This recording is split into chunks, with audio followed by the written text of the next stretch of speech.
నమస్తే, welcome to 99 TV. మన బ్రహ్మోస్ కోసం బ్రహ్మాండమైన ఆర్డర్ రెడీగా ఉంది. 17 దేశాలు క్యూలో ఉన్నాయి.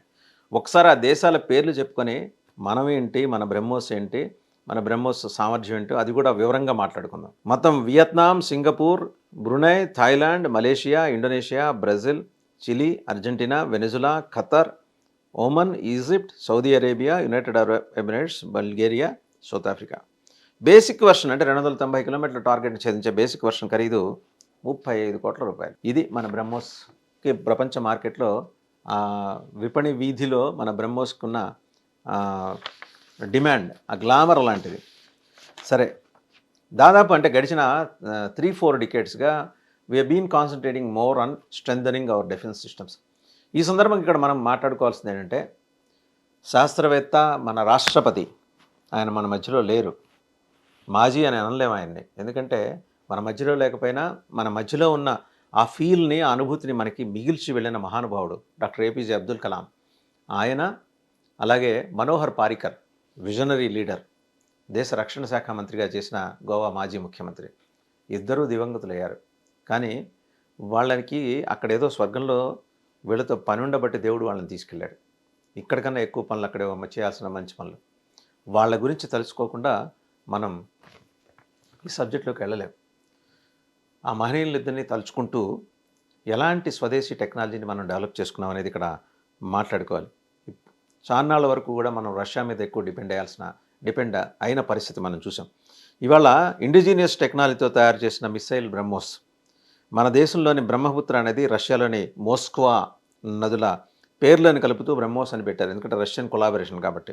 రష్యాలో మోస్క్వా అనేది ఇది ఒక super sonic cruise missile.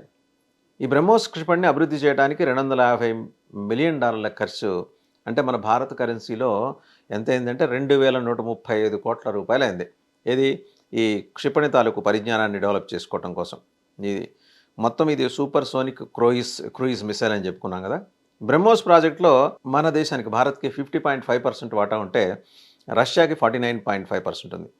Media నివేదికల ప్రకారం చూస్తే బ్రహ్మోస్ ఉత్పత్తి యూనిట్ ధర సుమారు 300 కోట్లు.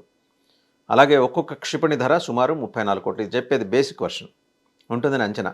అయితే ఈ బ్రహ్మోస్ సూపర్ సోనిక్ మిసైల్ పరిధి 290 కిలోమీటర్ల ఉంటుంది.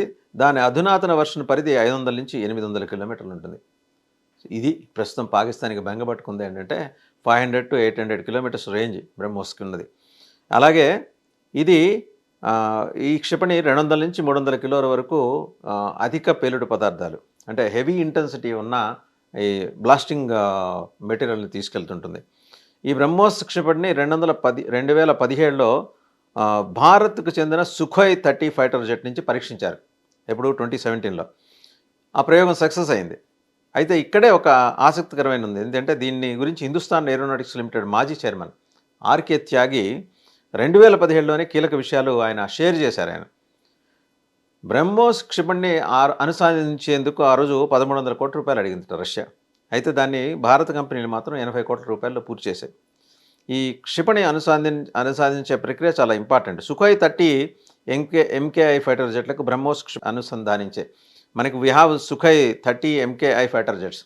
దానికి ఈ బ్రహ్మోస్ క్షిపణిని, ఈ మిసైల్ని, సూపర్ సోనిక్ క్రూయిజ్ మిసైల్ని అనుసంధానించే సాంకేతిక సామర్థ్యం హెచ్ఏఎల్కి ఉందా అని 2013లో జరిగిన చర్చల సందర్భంగా బ్రహ్మోస్ ఏరోస్పేస్ CEO అడిగారట. ఈ విషయం త్యాగియే చెప్పారు స్వయంగా. ఈ అనుసంధాన ప్రక్రియను రష్యా $200 మిలియన్, అంటే 1300 కోట్లు దీనికి ఖర్చు అవుతుందని రష్యా చెప్పిందిట. కాకపోతే అంత ఖర్చు చేయడం వల్ల భారత్కు సాంకేతిక పరిజ్ఞానం లభిస్తుందా లేదా అనే సందేహం అయితే వ్యక్తం చేశారు.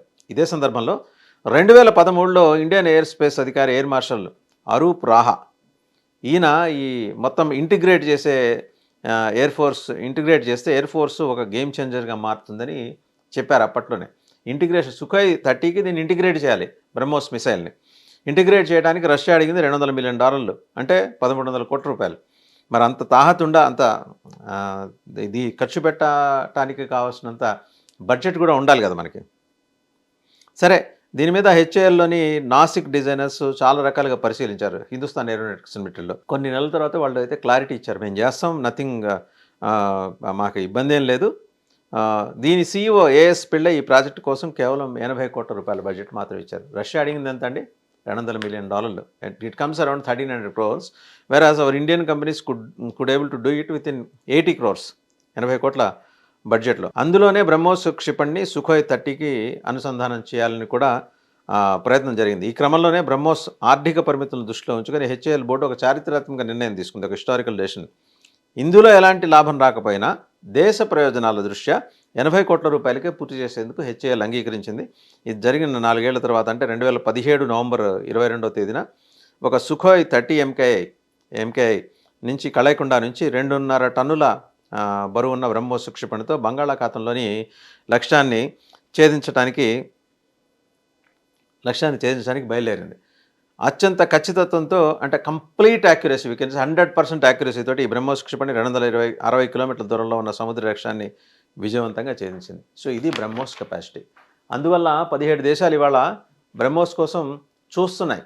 బ్రహ్మోస్ గురించి వాళ్ళ సీఈఓ చెప్పినా, అలాగే సైంటిస్టులు చెప్పినా, మనమందరం కలలు కన్నట్టు దాని సామర్థ్యం ఏంటో మొన్ననే చూసాం. మన భారత ప్రతీకార దాడిలో బ్రహ్మోస్ దెబ్బకి Pakistan nuclear remote sensing area NRSA అది కంప్లీట్గా డిస్మాంటిల్ అయింది. ఇవాళ వాళ్ళ దగ్గర ఉన్న 120 న్యూక్లియర్ హెడ్స్ని ఆపరేట్ చేయాలంటే దాని కమాండ్ కంట్రోల్ ఇక్కడే ఉంది. సో ఖచ్చితంగా దాని పక్కనే లక్ష్యంగా చేసుకొని ఈ క్షిపణిని పంపించారు. అది టార్గెట్ రీచ్ అయింది. నిజంగా దాని మీదే పెడితే అసలు పాకిస్తాన్ ఇప్పటికి భస్మీపట్నం అయిపోయి ఉండేది. సివిలియన్స్ని దృష్టిలో పెట్టుకొని పౌర సమాజాన్ని దృష్టిలో పెట్టుకొని భారత్ తన పరిమితిని గుర్తించి పౌర సమాజానికి రక్షణ కోసం అని చెప్పేసి బ్రహ్మోస్ని ప్రయోగించేప్పుడే చాలా జాగ్రత్తగా వ్యవహరించింది. సో పాకిస్తాన్ ఇప్పటికైనా బుద్ధి తెచ్చుకో, లేకపోతే నీ పిలక పీకించడానికి రెడీగా ఉన్నారు ఇండియన్ డిఫెన్స్ శాస్త్రవేత్తలు.